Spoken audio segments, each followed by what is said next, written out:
क्या आप एक एडवेंचर के लिए तैयार हैं? मेरा मतलब है एक रियल एडवेंचर, सिर्फ पार्क तक नहीं या स्टोर तक भी नहीं। मैं बात कर रहा हूं समय के जरिए एक एडवेंचर की। ठीक है, एक सेकंड के लिए अपनी आंखें बंद करो। इमेजिन करो कि आपके पास एक मैजिकल टाइम मशीन है। यह कुछ भी हो सकता है जो आप चाहते हैं। शायद एक स्पिनिंग टॉप, एक शाइनी रॉकेट या यहां तक कि एक ट्री हाउस जो आसमान में घूमता है। यह मशीन हमें इतिहास में कहीं भी ले जा सकती है। हम सैकड़ों साल पीछे जा सकते हैं या हजारों साल भी। हमें बस विश करना है। हम अपने प्लैनेट पर हुए कुछ सबसे एक्साइटिंग मोमेंट्स को देखने वाले हैं। तो बकल अप, कसकर पकड़ो और काउंटडाउन के लिए तैयार हो जाओ। हमारी टाइम ट्रैवल एडवेंचर अभी शुरू होने वाली है। चलो चलते हैं। वाओ, ये देखो, हम एंशिएंट इजिप्ट में आ गए हैं, लगभग 2560 बीसी में। हमारे सामने गीजा का ग्रेट पिरामिड खड़ा है। यह बहुत बड़ा है, पत्थर के ब्लॉक्स का एक पहाड़ जैसा, चिकने व्हाइट लाइमस्टोन से चमकता हुआ। हजारों मजदूर स्लेड्स पर बड़े बड़े ब्लॉक्स खींच रहे हैं, चिल्ला रहे हैं और एक साथ काम कर रहे हैं। यह पिरामिड फारो खुफू के लिए है। इजिप्शियंस मानते थे कि उनके फैरोज धरती पर गॉड्स थे। सिंपल टूल्स और स्मार्ट प्लानिंग से उन्होंने इसे लगभग 20 सालों में बनाया, जिसमें 2 मिलियन से ज्यादा ब्लॉक्स का इस्तेमाल हुआ। यह इतना अच्छे से बना था कि आप ज्यादातर पत्थरों के बीच एक पेपर का टुकड़ा भी नहीं डाल सकते। एक टूम से ज्यादा यह पावर का प्रतीक था और फैरो की आत्मा को स्वर्ग तक पहुंचने में मदद करता था। सैकड़ों सालों तक यह धरती पर सबसे ऊंचा स्ट्रक्चर था। लोग इसे देखने के लिए हर जगह से आते थे। पॉलिश्ड व्हाइट स्टोन से ढका हुआ यह एक बीकन की तरह चमकता था, जो इजिप्ट की पावर और ब्रिलियंस को दिखाता था। ओके, हमारी टाइम मशीन में वापस जाने का समय हो गया है। वुश! हमारी टाइम मशीन सदियों से आगे बढ़ गई है।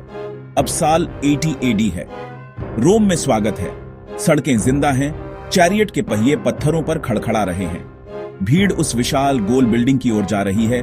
कोलोसियम, ग्रैंड ओपनिंग, 100 दिनों की एक बड़ी पार्टी, एक मैसिव एम्फीथिएटर, 50,000 से ज्यादा लोगों के लिए एक स्पोर्ट्स स्टेडियम जैसा।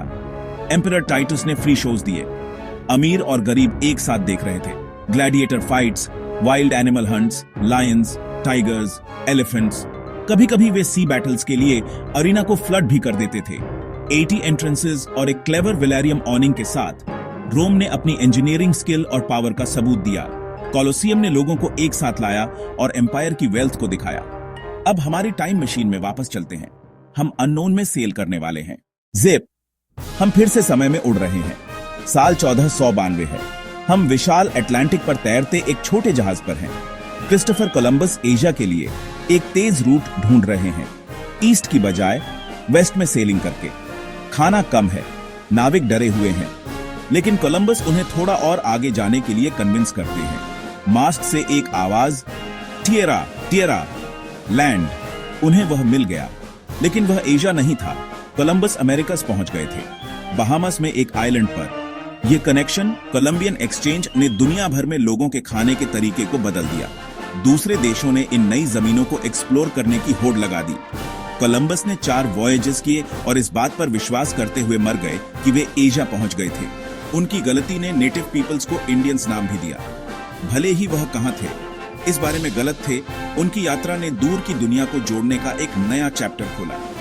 चलो एक नई मशीन पर चलते हैं जो आइडियाज फैलाती है। वर्ल्ड! हमारी टाइम मशीन एक छोटे बिजी वर्कशॉप में लैंड करती है। साल लगभग 1440 है। मेन्स, जर्मनी में। कमरे में इंक, लकड़ी और मेटल की खुशबू है। जोहानेस गुटेनबर्ग छोटे मेटल के लेटर्स सेट करते हैं, उन्हें इंक करते हैं और प्रेस खींचते हैं। एक प्रिंटेड पेज दिखाई देता है। गुटेनबर्ग से पहले किताबें हाथ से कॉपी की जाती थीं, धीमा, महंगा और रेयर। अचानक कई कॉपीज जल्दी और सस्ते में बनाई जा सकती थी, सिर्फ किंग्स या क्लर्जी के लिए नहीं। आइडियाज आग की तरह फैल गए। लोग बाइबल, साइंस, हिस्ट्री और नई डिस्कवरीज पढ़ सकते थे। ज्यादा लोगों ने पढ़ना सीखा। स्कूल्स खुले। आइडियाज पूरे यूरोप और दुनिया भर में फैल गए। पहली महान किताबों में से एक गुटेनबर्ग बाइबल थी। लगभग 180 कॉपीज, आज बेशकीमती। प्रेस ने लोगों को पावर दी। साइंस और गवर्नमेंट पर आइडियाज फैलाए, जिससे बहुत बड़ा बदलाव आया, अपने समय के इंटरनेट जैसा। अब एक और आखिरी बड़ी छलांग, जूम। यह हमारी अब तक की सबसे बड़ी छलांग है। हम 1900 के दशक में रॉकेट की तरह उड़ते हैं, वर्ल्ड वॉर्स, कार्स और पहले एयरप्लेन से गुजरते हुए। हम 20 जुलाई 1969 को रुकते हैं। अपोलो 11 लूनर मॉड्यूल के अंदर क्रैम्प्ड, चंद्रमा की धूसर धूल खिड़की को भर देती है। धरती अंतरिक्ष में नीली चमकती है। धरती पर लाखों लोग देख रहे हैं, सांस रोके हुए।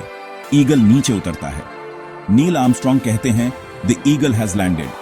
वह नीचे उतरते हैं और कहते हैं, that's one small step for a man, one giant leap for Mankind.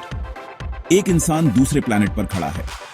Moon landing ने स्पेस रेस को खत्म किया और दिखाया कि इंसान साइंस और करेज के साथ मिलकर क्या कर सकते हैं। इसने दुनिया भर के साइंटिस्ट, इंजीनियर्स और ड्रीमर्स को इंस्पायर किया। मून पर वे कैंगरूज की तरह कूद रहे थे। ग्रेविटी धरती की सिर्फ 1/6 है, इसलिए वे हल्के महसूस कर रहे थे। हवा या बारिश न होने के कारण उनके फुटप्रिंट्स अभी भी मौजूद हैं।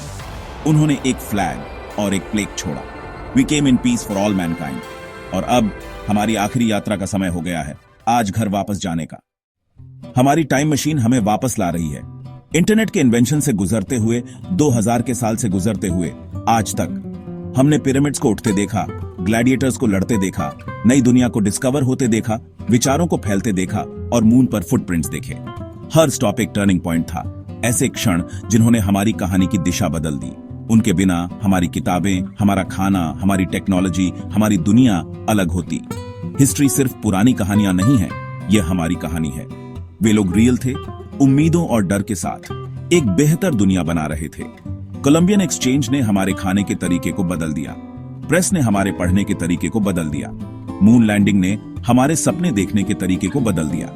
यह सीखकर कि हम कहां से आए हैं, हम देख सकते हैं कि हम कहां जा रहे हैं, गलतियों से सीखते हुए, अचीवमेंट से इंस्पायर होते हुए। हिस्ट्री आपकी कहानी है। अब जाओ और इसमें अपना खुद का अमेजिंग चैप्टर जोड़ो।